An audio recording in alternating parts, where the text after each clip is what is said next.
Hello everybody, welcome back. My name is Winback, and on today's episode of Pokemon Unite, we're going to be playing Zeroara, the hardest solo carry jungler there is in the game. And that being said, it's a YouTube video, so feel free to like, comment, subscribe your heart out while we attempt to secure the jungle camps from the thievery that is our Cramorant and looks like Vulpix. Vulpix definitely making their way towards my jungle camp. I don't like it. I'm not in love with it. But the items that we've got right now are going to be Muscle Band, Focus Band, and Razor Claw. All three going to be extremely strong at buffing Zeroara's hit. And then we're going to be taking Volt Charge and Discharge as our abilities so that we can secure the most damage on the most characters in the smallest amount of time with the highest amount of mobility. So everything that you'll see in this game should be 100% assassin jungler.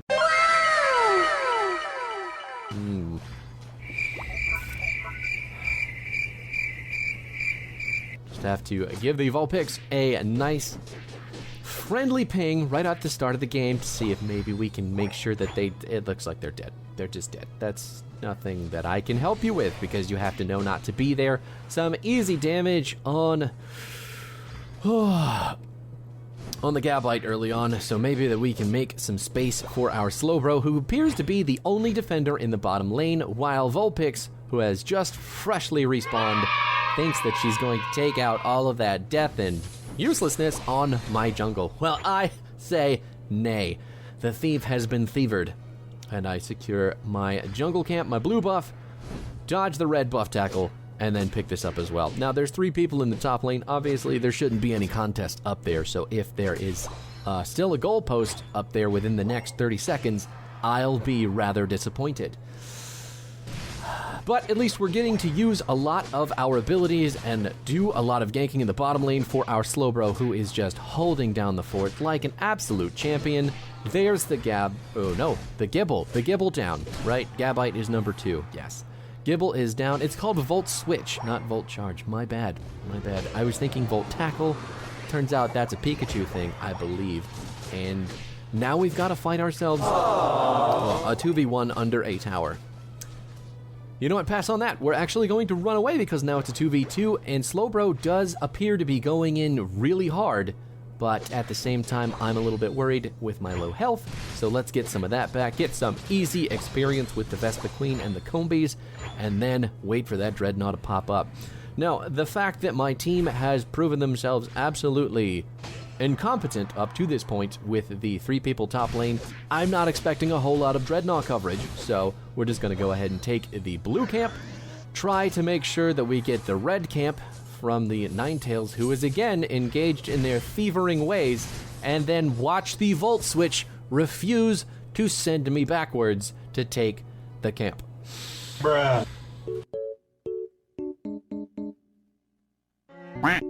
Ta-da! It's great that this is happening. I really love it when stuff like this happens. Dashing backwards onto the Gabite, who has now gone in and sealed his fate. Looks like Talonflame. No, that's not even a Talonflame yet. Oh, poor birdie. Poor birdie. Just thinking that you can attack me. A level 9 Zeroara, who is just absolutely busted in the jungle, and you know, if I had been given all the time that I needed to take all of my camps from my teammates, I may have had an even bigger, better showing right now.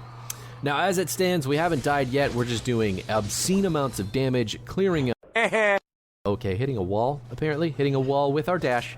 Could have been much cooler there, and just wasn't. There's the Discharge to take down the Gabite, and Pikachu, getting a stealthy turn-in at level 6, is going to sacrifice his life for it. Goodbye, Pikachu. We have our ultimate ready.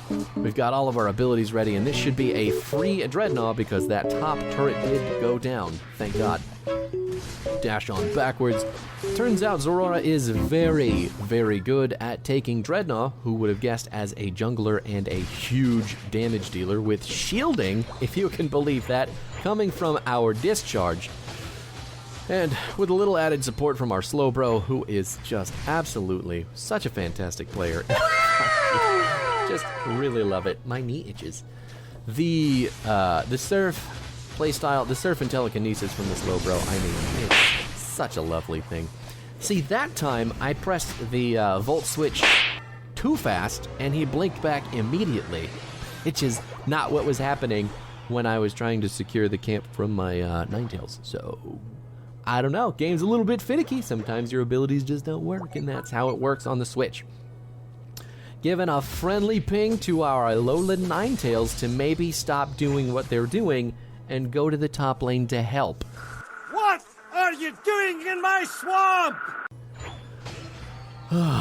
But the enemy Zeraora does die on the top side of the map, so this should be a nice, easy Rotom secure for us, unless Talonflame and Gabite can come in and secure it with the steal. Looks like our Alolan Ninetales is just feeding them. Down goes the Gabite. The Zeraora is running back in with a 3-level deficit, and they are down as well. The Talonflame is finally evolved, but it's going to be too little, too late, as they watch their Pikachu friend die. Oh my, there is, turns out there's a lot of people up in the top lane, and I need to leave. So we're just going to shield up with the Discharge, and then watch the focus band kick in while the enemy Zeraora runs away in shame, unable to kill me. Now Dreadnought is up very shortly. It looks like Cinderace didn't try to get away at all. Cinderace wanted to get a Corphish and decided it was worth his life and 0 experience. So I'll take it. Friendly trade. Welcome to my shop. Another easy Dreadnought for a Cinderace kill and a Corphish steal. My knee is still very itchy. And Talonflame trying to get 40 points turned in, thinking that somehow this is just going to work, missing the Brave Bird entirely. Gonna rip our ult, watch the enemy's Aurora dodge it completely with the Wild Charge. Really unfortunate stuff there. What happened? Drags us along while we've got our Discharge going, absolutely sealing their own fate, and now we are going to just take the easy XP from the Vespiquen and the Combees and watch the enemy's Aurora die as well. Maybe? No, he popped his ult, so we need to leave. Zeraora getting huge auto damage and buffs when the ultimate is thrown, and stunning the closest target, I believe, that he throws the ability onto. So that in and of itself is enough.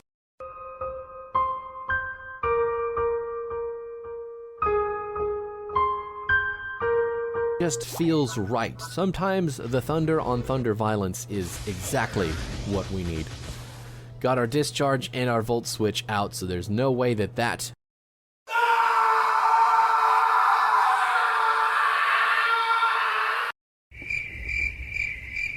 It turns out the entire enemy team descended upon that player like the 1,000 nations of the Persian Empire, and that's not where you want to be. Not where you want to be, especially when you're a Ninetales and you're not a Spartan.